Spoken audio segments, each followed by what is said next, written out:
जय श्री कृष्ण। राधे राधे दोस्तों। तो आज मैं आपके लिए एक सुंदर कथा लेके आई हूँ। जो कथा है दो बहन की, एक का नाम अमावस्या है और दूसरी का नाम पूर्णिमा। तो दोस्तों इस कथा को पूरा सुने, बीच में इसको छोड़ने का प्रयास ना करें, क्योंकि भगवान शिव आपकी हर इच्छा पूरी करेंगे। ये कथा है भगवान शिव की, जो पूर्णिमा पे प्रसन्न होते हैं और उसकी इच्छा पूरी करते हैं। तो आप भी ये कथा सुन के भगवान शिव जी का आशीर्वाद प्राप्त करें और कमेंट में हर हर महादेव टाइप करें। तो एक राज्य में एक राजा और एक रानी रहती थी, जिनकी 4 संतानें थी, 2 लड़का और 2 लड़की। एक का नाम पूर्णिमा था और दूसरी लड़की का नाम अमावस्या था। पूर्णिमा घर के कामों में निपुण थी और घर का पूरा काम करती थी और भगवान जी की पूजा अर्चना भी किया करती थी। इसके अतिरिक्त वह गौ माता की सेवा भी किया करती थी। और उसकी दूसरी बहन अमावस्या घर का कोई काम नहीं करती थी और भगवान की पूजा अर्चना उसको भी वो नहीं करती और ना ही गौ माता की सेवा करती। पूर्णिमा सर्वगुण संपन्न थी, फिर भी राजा और रानी अपने दोनों बेटों तथा पुत्री अमावस्या को ही प्यार किया करते थे और वह पूर्णिमा से प्यार नहीं करते, इसके साथ भेदभाव करते थे। राजा के 4 पुत्र और पुत्री धीरे धीरे बड़े हो रहे थे। जब वे बड़े हो गए तो राजा ने अपने दोनों पुत्रों का विवाह योग्य कन्याओं के साथ कर दिया। इसके बाद रानी ने राजा से कहा कि अब दोनों पुत्री विवाह के योग्य हो गई है और इन दोनों का विवाह भी कर दो। लेकिन पुत्री अमावस्या का विवाह किसी बड़े खानदान में करना, पूर्णिमा का विवाह किसी गरीब परिवार में करवाना, क्योंकि पूर्णिमा को केवल भगवान की पूजा पाठ करना ही पसंद है और गाय की सेवा करना। अब रानी ने राजा को दोनों पुत्रियों का रिश्ता तय करने के लिए भेज दिया। राजा ने अपने पड़ोसी राज्य में जाकर वहां के राजा के पुत्र से अमावस्या का रिश्ता तय कर दिया और वही पास के गांव में जाकर एक गरीब परिवार के लड़के से पुत्री पूर्णिमा का रिश्ता भी तय कर दिया। यह सारी बात जाकर राजा ने अपनी रानी से बताया तो रानी यह सोचने लगी कि अब देखते हैं कि भगवान इसकी मदद कैसे करते हैं। यह बहुत ही पूजा पाठ करती है और भगवान में मग्न रहती है। पूर्णिमा का भाई और उसकी भाभी पूर्णिमा से बहुत प्यार करते हैं, क्योंकि पूर्णिमा उनके घर के कामों में उनका हाथ बटाती थी और उनका साथ देती थी, हर काम करने में उनकी मदद करती थी। और यही उसकी दूसरी बहन अमावस्या उन पर अपना रोब जमाती है और घर का कोई कार्य नहीं करती। कुछ समय बीत जाने के बाद दोनों पुत्रियों का विवाह हो जाता है। राजा और रानी की विवाह के बाद अपनी दोनों पुत्रियों की विदाई कर देते हैं। विदाई करते समय राजा और रानी पुत्री अमावस्या को बहुत सारा धन और दौलत देकर विदा करते हैं और पूर्णिमा को कुछ भी नहीं देते, खाली हाथ अपने घर से विदा करते हैं। इसके बाद दोनों बहनें अपने अपने ससुराल चली जाती है। कुछ दिन बीत जाते हैं और एक दिन अमावस्या अपने घर पर शिवजी की कथा रखती है, जिससे वह सभी गांव वाले को निमंत्रण देती है और अपनी बहन पूर्णिमा को नहीं बुलाती। जब गांव की सभी औरतें अमावस्या के यहाँ जाती है तो वह यह सब दृश्य पूर्णिमा अपने घर के दरवाजे के बाहर बैठकर देख रही होती है। तब वहाँ से गुजर रही औरतें पूर्णिमा से कहते हैं कि तुम्हारी बहन के यहाँ शिवजी की कथा रखी है और तुम नहीं चलोगी। पूर्णिमा ने कहा मुझे निमंत्रण नहीं आया है और मैं नहीं जा सकती। सभी गांव की औरतों ने पूर्णिमा से कहा बुलाया नहीं तो क्या हुआ, भगवान शिवजी की कथा है, तुम भी हमारे साथ चलो। गांव की सभी औरतें की बात मानकर पूर्णिमा भी उनके साथ भगवान शिवजी की कथा अमावस्या के घर सुनने के लिए चली जाती है। जब अमावस्या की नज़र पूर्णिमा पर पड़ती है तो वह कहती है कि तुम यहाँ कैसे चली आई, मैंने तो तुम्हें बुलाया नहीं था। खैर कोई बात नहीं, अब तुम आ ही गई हो तो चुपचाप बैठी रहना। और यह कहते हुए अमावस्या ने पूर्णिमा की गरीबी का भी मजाक उड़ाया। पूर्णिमा की आंखों में आंसू आ गए और रोते रोते वो मन ही मन में पूर्णिमा भगवान शिव जी से विनती करती है कि हे भगवान, क्या पूजा पाठ करना गलत है? मैंने आपकी सदैव पूजा की, मैंने गौ माता की सेवा की, तो ये क्या करना गलत है? आखिर में मेरी गलती क्या है? आप मुझ पर अपनी कृपा दृष्टि कब बनाओगे? पूर्णिमा बार बार भगवान शिव जी से यही प्रार्थना करती रहती है। इतने में शिव कथा पूरी हो जाती है और अमावस्या भगवान का प्रसाद बांटने लगती है। सभी लोगों को वो प्रसाद देती है, लेकिन पूर्णिमा को वह प्रसाद नहीं देती। पूर्णिमा बिना प्रसाद के ही अपने घर लौट जाती है। रास्ते में वह यह सोचते हुए चलती है कि यदि बच्चे उससे कथा का प्रसाद मांगेंगे तो वो क्या बच्चों को जवाब देगी। उसने सोचा था कि वह अपने मायके अपने भाई और भाभी के यहाँ जाएगी और वहाँ जाते हुए वह बच्चों के लिए कुछ लेकर आएगी। ऐसा ही वो सोचते सोचते घर पे पहुँच गई। घर पहुंचने के बाद वह घर वापस लौट आई और आने के बाद वह अपने पति और बच्चों से कहती है कि वह अपने मायके जा रही है। पति ने कहा ठीक है और कुछ समय के बाद पूर्णिमा अपने मायके के लिए रवाना हो गई। चलते चलते रास्ते में एक चबूतरा आया जिस पर तुलसी का पौधा लगा था। उस चौधरी पर एक बूढ़ी अम्मा बैठी हुई थी। वह कई और नहीं साक्षात तुलसी माँ थी। उस बूढ़ी माता ने पूर्णिमा से कहा, बिटिया तुम कौन हो और कहाँ जा रही हो। पूर्णिमा अपना परिचय देती है और परिचय देने के बाद बूढ़ी औरत ने पूर्णिमा से कहा कि यह तुलसी का पौधा सूख रहा है, इसमें थोड़ा सा पानी डाल दो और इस चबूतरे की सफाई कर दो तो जिसने मुझे थोड़ी ठंडक मिलेगी। पूर्णिमा ने कहा कि ठीक है माँ, मैं तुलसी में पानी डाल देती हूँ और यहाँ की साफ सफाई भी कर देती हूँ। पूर्णिमा ने साफ सफाई करने के बाद बूढ़ी अम्मा को भी नहला दिया और बूढ़ी अम्मा की भी सेवा की। उसके पैर दबाए और बूढ़ी अम्मा से कहा कि अभी माँ जी और बताइए कि मैं आपकी क्या सेवा करूं और कोई काम है तो मुझे बता दीजिए, मैं कर दूंगी। बूढ़ी अम्मा बोली कि अब काम कुछ नहीं है, अब तुम जाओ और वापस आते समय मुझसे मिलते हुए यहाँ से जाना। पूर्णिमा ने बूढ़ी अम्मा से कहा कि ठीक है अम्मा जी, मैं जाते हूँ, वापस आते वक्त आपसे मिलते हुए जाऊंगी। कुछ समय आगे चलने के बाद एक शिव मंदिर आया। वहाँ पर उसे एक बूढ़े बाबा मिले जो मंदिर के बाहर बैठे हुए थे और कोई और नहीं साक्षात भोलेनाथ थे। उन्होंने पूर्णिमा से कहा कि कहाँ जा रही हो बेटी, तुम कौन हो। तब पूर्णिमा ने अपना परिचय दिया तो उस बूढ़े बाबा ने पूर्णिमा से कहा इस चबूतरे की और इस मंदिर की सफाई कर दो। तब पूर्णिमा ने मंदिर की और चबूतरे की सफाई कर दी और वहाँ पर पूजा पाठ अर्चना भी की और साफ सफाई पूजा अर्चना करने के बाद उन्होंने बूढ़े बाबा को भी नहला दिया। उसने कहा कि बाबा और कोई काम हो तो बताइए। तब बूढ़े बाबा ने कहा नहीं बेटी, अब तुम जाओ और वापस आते वक्त मुझसे मिलते हुए जाना। पूर्णिमा ने कहा ठीक है बाबा, मैं जाती हूँ, वापस आते हुए आपसे मिलती हूँ, जाऊंगी। आगे चलते चलते कुछ दूर चलने के बाद पूर्णिमा को एक काली जी का मंदिर दिखाई दिया जहाँ पे एक बूढ़ी अम्मा चबूतरे पर बैठी हुई थी।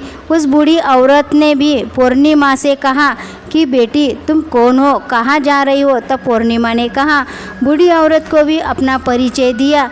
बूढ़ी औरत ने पूर्णिमा से कहा कि यहाँ पर सभी पूजा पाठ करने आते हैं लेकिन मंदिर की साफ़ सफाई कोई नहीं करता, इसके लिए तुम यहाँ की साफ़ सफाई कर लो और चबूतरे की भी साफ़ सफाई कर दो। पूर्णिमा ने कहा ठीक है माता जी, और पूर्णिमा मंदिर की और चबूतरे की साफ़ सफाई करने लगी और पूरा साफ़ सफाई कर देती है और पूजा पाठ करती है और माता जी का श्रृंगार भी कर देती है और उस बूढ़ी अम्मा को भी नहला देती है और बूढ़ी अम्मा के पैर दबा देती है और कहती है कि सभी काम हो गए माँ जी, और कोई काम हो तो बताइए। बूढ़ी अम्मा कहती है कि बेटी अब तुम जाओ लेकिन वापस आते वक्त मुझसे मिलते हुए जाना। पूर्णिमा कहती है ठीक है और वहाँ आगे चली जाती है। आगे चलते चलते उसे एक नदी आती है, वहाँ पर भी एक बूढ़ी अम्मा बैठी रहती है और वह कहती है कि बेटी तुम कौन हो और कहाँ से आई हो। उसे भी पूर्णिमा अपना परिचय देती है। बूढ़ी औरत पूर्णिमा से कहती है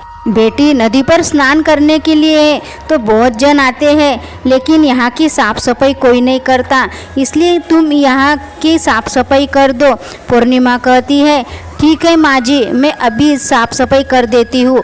और उस बूढ़ी अम्मा के पैर दबा देती है और कहती है, माँ जी और कोई काम है तो मुझे बताइए। बूढ़ी औरत कहती है कि कुछ नहीं है बेटी, तुम जाओ, लेकिन वापस आते वक्त मुझसे मिलते हुए जाना। और वहाँ नाव में बैठकर वह नदी के किनारे से उस किनारे पहुँच जाती है और वह अपने मायके पहुंच जाती है। वहां पर पूर्णिमा के भाई और भाभी उसे देखकर बहुत खुश हो जाते हैं और वे पूर्णिमा की बहुत खातिरदारी करते हैं और उससे बहुत सारी बातें भी करते हैं और कहते हैं कि बच्चों को साथ क्यों नहीं लेके आई, लेकर आती तो बहुत अच्छा लगता।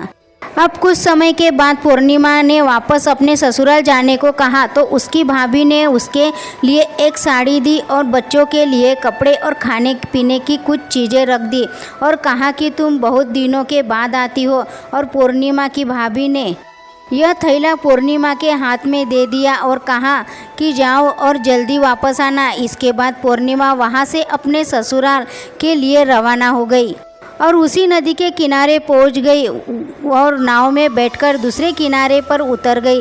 वहां पर उतरने के बाद वही बूढ़ी औरत अम्मा मिली जो साक्षात गंगा मैया थी। उस बूढ़ी अम्मा ने पूर्णिमा को एक थैला दिया और कहा कि इसे तुम अपने घर जाकर ही खोलना। अब पूर्णिमा के पास बहुत थैला हो गया था। उन्हें लेकर पूर्णिमा वहां से रवाना हुई और आगे कुछ दूर चलने पर काली माता का मंदिर आया। वह काली माँ बूढ़ी माँ के रूप में विराजमान थी। उसने कहा कि बेटी आ गई हो। पूर्णिमा कही कि हाँ माँ जी, मैं आ गई हूँ। तो काली माँ ने उसे एक थैला दिया और कहा तुम यह थैला अपने घर जाकर खोलना। अब पूर्णिमा के पास 3 थैले हो गए थे। तीनों थैलों को लेकर पूर्णिमा आगे बढ़ी। कुछ दूर जाने के बाद शिवजी का मंदिर आया जहां बूढ़े बाबा के रूप में शिवजी स्वयं विराजमान थे। बूढ़े बाबा ने कहा पूर्णिमा तुम वापस आ गई हो। तो पूर्णिमा ने कहा कि हाँ बाबा, मैं वापस आ गई हूँ। बूढ़े बाबा ने भी पूर्णिमा को एक थैला दिया और कहा कि यह थैला तुम घर जाकर ही खोलना। पूर्णिमा ने कहा। अब पूर्णिमा के 4 थैले हो गए थे। अब पूर्णिमा चारों थैले पहले को अब कैसे ले जाती। उसने एक पुरानी साड़ी निकाली और उन सभी थैलों को एक गट्टा बना लिया और सर पर रखकर वह वहाँ से रवाना हो गई। कुछ दूर जाने के बाद उस तुलसी माँ बूढ़ी औरत के रूप में उसे मिलती है और कहती है पूर्णिमा तुम आ गई हो। पूर्णिमा कहती है हाँ माँ जी, मैं आ गई हूँ। वह बूढ़ी औरत भी उसे एक थैला देती है और कहती है कि यह घर पे जाकर ही खोलना। पूर्णिमा कहती है ठीक है माँ जी। अब पूर्णिमा के पास 5 थैले हो गए। पूर्णिमा वहाँ से रवाना हुई तो वापस अपने घर पहुँच गई। पूर्णिमा ने बच्चों को नीचे रखने के लिए कहा और सबसे पहले अपने मायके का थैला खोलकर देखने लगी। उसमें बच्चों के लिए अच्छे अच्छे कपड़े, खाने पीने की कुछ चीज़ें और उसमें कुछ गहने भी थे। पूर्णिमा ने कपड़े अपने बच्चों को दे दिए और खाने पीने की चीज़ें भी बच्चों को दे दी। यह सब पाकर बच्चे बहुत खुश हुए। अब पूर्णिमा ने दूसरा थैला खोला जो उसे गंगा मैया ने दिया था। उसमें ढेर सारे हीरे जवाहरात, सोना, चांदी आदि था। इसके बाद अब पूर्णिमा ने तीसरा थैला खोला जो उसे काली माँ ने दिया था। उसमें बहुत सारा श्रृंगार का सामान भरा हुआ था। इसके बाद पूर्णिमा ने चौथा थैला खोला जो उसे भगवान शिवजी ने दिया हुआ था। उसने बहुत सारा धन संपत्ति भरा हुआ था और बहुत सारी खुशियाँ भी भरी हुई थी। इसके बाद अब पूर्णिमा ने 5वां थैला खोला जो उसे तुलसी माँ ने दिया हुआ था। उसमें चावल, दाल और 7 प्रकार के खाने की चीज़ों से भरा हुआ था। अब पूर्णिमा के घर में किसी भी चीज़ की कमी नहीं थी। उसका घर धन धान्य से भरा हुआ था और परिपूर्ण था। अब पूर्णिमा और उसका परिवार सुखी जीवन व्यतीत करने लगे। अब पूर्णिमा ने मन में ही विचार आया कि क्यों ना शिवजी की कथा कराई जाए और शिवजी की कथा में एक कार्यक्रम रखा। पूर्णिमा ने गांव के सभी औरतों को निमंत्रण दिया और घर घर जाकर सभी लोगों को बुलाया। पूर्णिमा ने अपनी बहन अमावस्या के लिए भी उसके घर पे भी गई और अमावस्या को भी शिवजी की कथा में आने के लिए आमंत्रित किया। अब अमावस्या पूर्णिमा के घर शिवजी की कथा में आई तो उसने देखा कि पूर्णिमा के घर में किसी भी चीज़ की कोई कमी नहीं है। इतना सारा धन दौलत देखकर अमावस्या आश्चर्यचकित हो गई। उसने पूर्णिमा से कहा कि तुम्हारे घर में इतना धन और दौलत कहाँ से आई। पूर्णिमा ने कहा, देखो बहन, तुमने शिवजी की कथा में मुझे नहीं बुलाया था, फिर भी मैं चली आई और तुमने मुझे प्रसाद तक नहीं दिया और मेरी गरीबी का मजाक उड़ाया। मैं उसके बाद अपने घर आ गई और घर आते हुए मन में ही सोचा था कि मैं मायके जाऊंगी और अपने मायके चली गई और जो कुछ घटना इस बीच हुई वह सभी घटना अपनी बहन अमावस्या को बताती है। तो अमावस्या कहती है कि तुम भी मुझे प्रसाद मत दो और मुझे डांट लो, लेकिन पूर्णिमा ने कहा कि यह तो भगवान का प्रसाद है, मैं तो सबको दूंगी और तुम्हें भी दूंगी। फिर भी अमावस्या ने प्रसाद नहीं लिया और सीधे अपने घर चली गई। घर जाकर अपने बच्चों से कहकर वहां अपने मायके जाने के लिए तैयार हो गई और मायके के लिए निकल गई। उसे भी रास्ते में चलते चलते तुलसी माँ मिली, जो चबूतरे पर बूढ़ी माँ के रूप में बैठी हुई थी। बूढ़ी माँ ने अमावस्या से भी कहा कि बेटी, कौन हो तुम और कहाँ जा रही हो।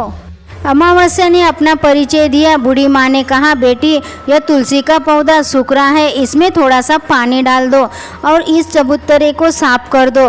तो उसने अमावस्या ने कहा कि बुढ़िया, तुझे दिखाई नहीं देता क्या कि मैंने इतनी महंगी साड़ी पहन रखी है, यह साड़ी गंदी हो जाएगी।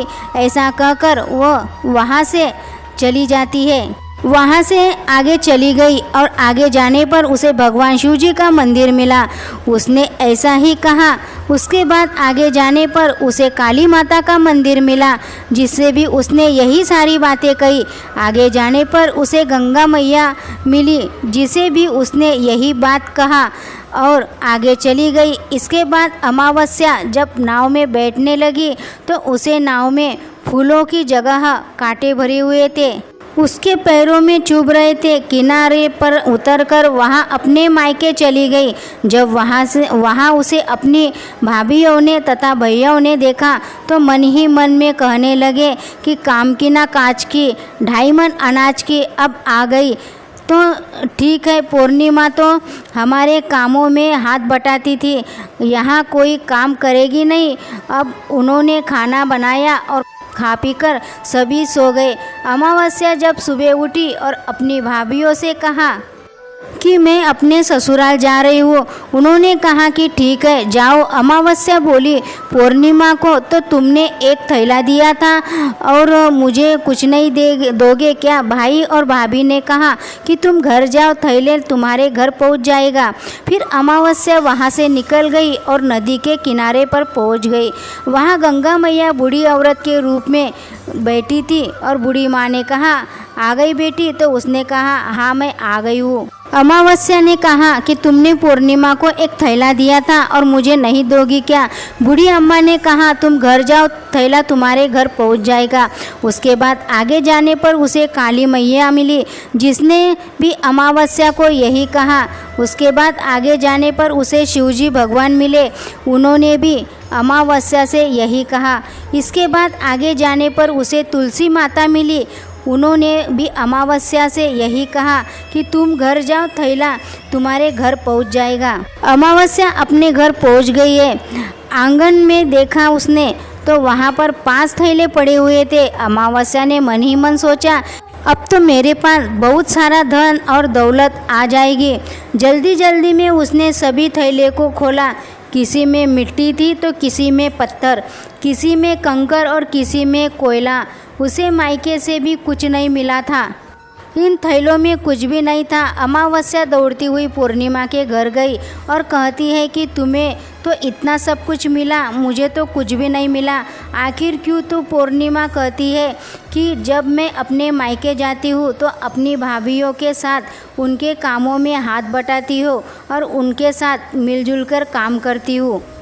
लेकिन तुम ऐसा कुछ नहीं करती हो, उनकी इज्जत भी नहीं करती। इसके लिए वह तुम्हें भला क्या देंगे। इसके बाद तुमने गंगा मैया को ठुकरा दिया और काली माँ को भी ठुकरा दिया और भगवान शिव जी को भी ठुकरा दिया, इसलिए उन्होंने भी तुम्हें कुछ नहीं दिया। अमावस्या कहती है कि बहन तुम मुझे माफ़ कर दो, मैंने तुम पर हमेशा अत्याचार ही किया है।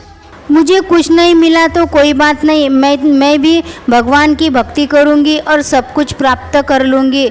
मुझे इन सब चीज़ों का रहस्य बताओ। तो पूर्णिमा ने कहा कि तुम 3 सूत्र का ज्ञान ले लो, उनकी कथा करना। पहले सूत्र में दया मांगना और दूसरे सूत्र में कथा मांगना और तीसरा सूत्र में 108 बार ओम नमः शिवाय का मंत्र का जाप करना। बहन भगवान ने यह 3 सूत्र मुझे दिए हैं, इनको अपने हृदय में बसा लेना। मैंने भी यह 3 सूत्र अपने जीवन में अपनाए थे और सच्चे मन से भगवान की भक्ति पूजा पाठ की थी। फिर भगवान ने मुझे यह सब कुछ दिया और तुम्हारे पास जो कुछ भी है वह सब खत्म हो गया। इसके बाद अमावस्या अपने घर गई और भगवान की पूजा पाठ करने लगी। भगवान शिव जी से उसने माफ़ी मांगी और गौ माता की सेवा भी की और दूसरों की मदद भी करने लगी। तो दोस्तों आशा करती हूँ कि यह कथा आपको पसंद आई होगी। तो चैनल को सब्सक्राइब करें, लाइक करें व शेयर करें व हर हर महादेव लिखना ना भूलें। भगवान महादेव आपकी हर इच्छा पूरी करेंगे। तो मिलते हैं अगली कथा में। जय श्री कृष्ण। राधे राधे दोस्तों।